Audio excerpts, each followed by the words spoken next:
As the sun dipped below the horizon, casting the small town of Hazelwood in a chilling twilight, a palpable unease settled over its streets. Known for its charming facades and friendly faces, Hazelwood was not a place where stories of shadow and fear typically took root. Yet those few who knew the town's darker secrets whispered tales when they thought no one else could hear.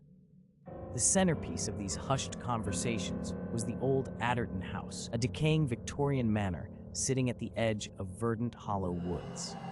Decades had passed since the last light flickered within its windows, leaving behind only the echoes of the past and a chilling air of abandonment. Local lore spoke of the Adderton family, who vanished one night without a trace, the house standing silently as their only testament. Drawn by the mystery yet cautious of the stories, few dared to venture near. Among the braver souls, or perhaps the more foolhardy, was Lucas, a college student home for the summer, seeking after a thrill for his burgeoning YouTube channel. His penchant for exploring the abandoned had been cultivated in larger cities, but the gravitas of the Adderton mystery was too tempting to resist. Armed with his camera, Lucas arrived at the property just as twilight surrendered to night. The gate, hanging precariously by a single hinge, creaked mournfully as he nudged it open. Tall grass brushed against his legs as he made his way up the cracked stone path, the warm summer breeze unable to banish the chill that crept over his skin. As his camera blinked to life, Lucas narrated in a hushed yet excited tone. Here we are at the infamous Adderton house. Tonight, we find out if there's any truth to the rumors. His voice, carried by a mix of excitement and feigned bravado, slipped through the silent hallways to join the whispers of the past. The door yielded easily to his touch, opening with a reluctant groan that seemed to echo through the empty rooms. The air inside was stale, tinged with the musty scent of forgotten years. Moonlight filtered through grime-coated windows, casting long shadows that danced sinister upon the walls. Lucas hesitated for a moment, his confidence wavering as he stepped inside. His mind, however, was resolute, and he forged ahead. Each room was a portrait of neglect, with furniture swathed in dust and wallpaper peeling like molting skin. The silence felt unnatural, somehow more profound than any he'd encountered before. In the dining room, a large table remained set as if awaiting a family now relegated to ghostly lore. As he filmed, Lucas couldn't help but feel he was being watched. Every creak of the old house set his heart racing. Every shifting shadow, dancing on the edge of his vision, threatened to reveal something more sinister. Moving through the kitchen, Lucas's attention was drawn to a door partially concealed behind a sagging curtain. The basement, the heart of many horror legends. Glancing nervously backward, as though expecting an unseen presence to dissuade him, he descended the creaking wooden stairs. Each step stirred a light cloud of dust, the air growing cooler with every advance. At the bottom, a faint but pungent smell permeated the air, something that sent a visceral shiver down his spine.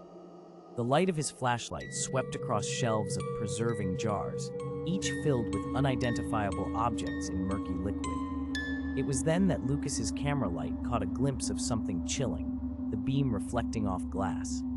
As he focused, the sight before him sent a jolt of terror through his veins, a series of old photographs pinned to a corkboard, curling at the edges from age. Faces of the Adderton family stared back at him, frozen in time, their eyes seeming to follow as he moved. What truly unsettled Lucas, however, was the state of the photographs. They were weathered, yet they appeared almost meticulously maintained in the otherwise dusty chaos of the house. A chill settled deep in his bones, rationality wrestling with his fear. Ruffling echoes disturbed the silence, like footsteps filtering through the floorboards above him. Lucas spun around, flashlight beam cutting through the dark. The shadows played tricks on his mind, and yet there was a sound, a distant, drawn-out sigh. His heart thudded loudly. Murmurs from somewhere deeper in the house challenged his courage. Compelled by either bravery or foolishness, he ascended the stairs. There was something fundamentally luring him upwards, forcing him to confront what each echo might unveil. As he reached the second floor, the air felt heavy, electric, a storm gathering, waiting to break. The corridor stretched infinitely, lined with rooms whispering promises of ominous discovery. It was then that Lucas felt a change. His camera flickered, technology-turning traitor. Panic threatened his control, but he managed to restore the light, praying it wouldn't leave him alone with whatever watched from unseen corners. Pressing vertically against the wall, he approached the first door, cautiously nudging it open with the toe of his sneaker. Inside, a child's room lay undisturbed, with toys scattered on the floor, their stories untold. A tattered stuffed bear sat propped against the bed, its gaze unnervingly fixated on him. The room stirred something in his memory, a warning perhaps, one that he failed to heed, and then he felt it, an inexplicable tug, urging him deeper into the maze of memories and malevolence. The final room at the end of the hall had its door ajar. Lucas hesitated briefly. This room held the key to the disquiet that had settled over him. Pushing the door gently, the hinges screamed in protest. The smell was the first thing that struck him, a sweet, sickly odor that overpowered all else. In the center of the room, a mirror stood. But it was no ordinary-looking glass. It reflected more than just the physical. Faces began to emerge from its depths, like shadows surfacing from the abyss. Among them, he recognized the familial faces from the photographs, their eyes hollow, pleading for release from their glass prison. Fingers trembling, Lucas felt drawn to the mirror, unable to ignore its silent appeal. As he stepped closer, something cold and insidious whispered from the shadows, weaving hunger into his curiosity. The glass rippled as if acknowledging his presence, promising to reveal what lay beneath its surface. It was then that the whispering escalated, desperate, frightful murmurings that ricocheted within the room, closing in around him. Words indistinguishable, yet filled with a command Lucas could not disobey. His fingers brushed against the glass, a chill crawling through his skin, deeper than any he'd felt before. Suddenly, the mirrored faces surged forward, the glass confining them cracking under pressure. Transfixed in horror, Lucas watched as the boundary between reality and reflection split apart with a sound that was both a wail and a sigh. The shattered remnants coalesced, tangible hands reaching out, pulling him into their world.